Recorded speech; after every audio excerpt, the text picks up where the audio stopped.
Hey couples, today's topic is for any of you out there who have ever argued about money. In fact, this is one of the biggest things that couples argue about. So today we're going to talk about a tip that we've learned in our marriage, and we just call it letting the budget be the bad guy. This is especially good for those of you who are engaged to get married. I want to bring you through a really simple exercise so that the budget can be the bad guy instead of you having to be the one saying no to the next expenditure. In this video, I want to show you how to use this budgeting template that you can access using the link below this video. This is a simple template that uses Google Docs, and first things first, before we get into filling this out at all, you need to make sure to pay attention to this note in yellow. In order to edit this document, you need to click on File in the menu and then click Make a Copy. If you don't do this, you won't be able to edit this budget template. So go up to File, go to Make a Copy, and once you click Make a Copy, you will have access to this file, and this will be your own version of it. So let me go ahead and just fill this out and show you how this simple budget template can help you and keep you from getting into trouble with your spouse. First, let's fill out some income examples. Let's say that spouse number one makes $2,000 a month, spouse number two makes $3,000 a month. Again, these are just simple examples so that you can see how the spreadsheet works. You'll notice that the spreadsheet is going to do all the calculations for you. Just make sure not to edit anything in colors here. The only things you can edit are the cells in gray. Now, we always encourage people to think about their budgeting in terms of these main subcategories. We encourage people to shoot for 10% giving, 20% savings, 50% going to your needs as a couple, and 20% going to your wants. And we have examples of all of those, but we also have areas for you to add in some of your own custom line items. Now I'm going to go ahead and fill in some of these areas so that you can see how the spreadsheet does the calculations. And we'll do this really quickly. The goal is for you to do this with your spouse so that you can get a clear picture of where your money is going.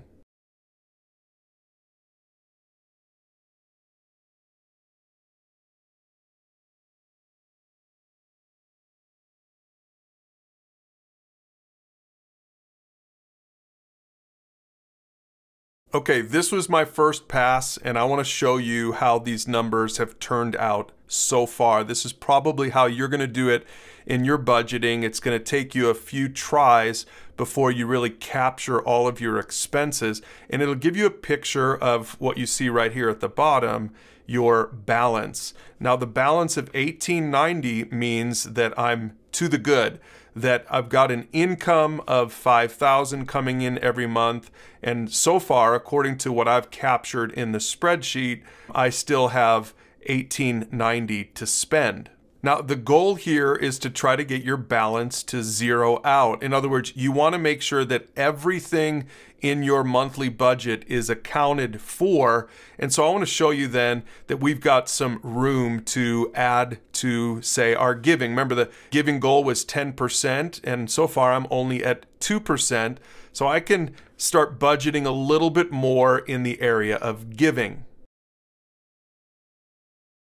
Now let's leave it there for now, and let's scroll down to our savings. Remember, our goal was 20% savings, and we're only at 8%. So we can increase now either our debt payments or our retirement or just our savings plan, or of course our emergency fund, which is always good to have a good solid emergency fund. So let's make some adjustments.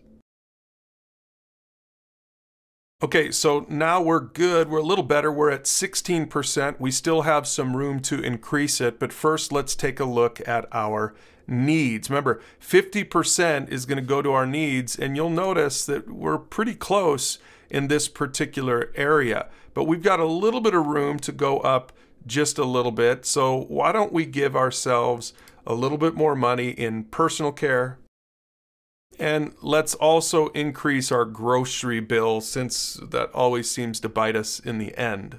Now finally, let's go down to the wants category. And I think a good rule of thumb here, we've got 20% for wants, but we're only at 5%.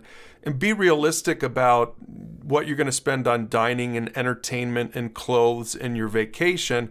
But this is the area that I think should suffer before anything else does. So before I increase the wants, we're going to go up and we're going to increase our giving to meet our 10% goal. And we're also going to increase our savings to meet our 20% goal.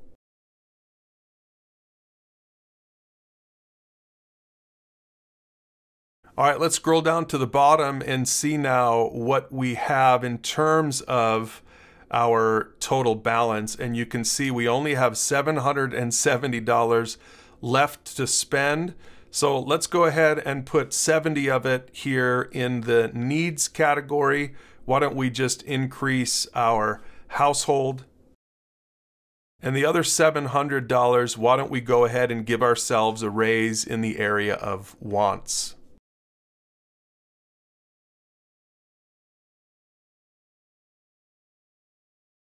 Okay, now you'll notice that we finally have balanced it out. We've zeroed out our income versus expenses, which was the goal all along.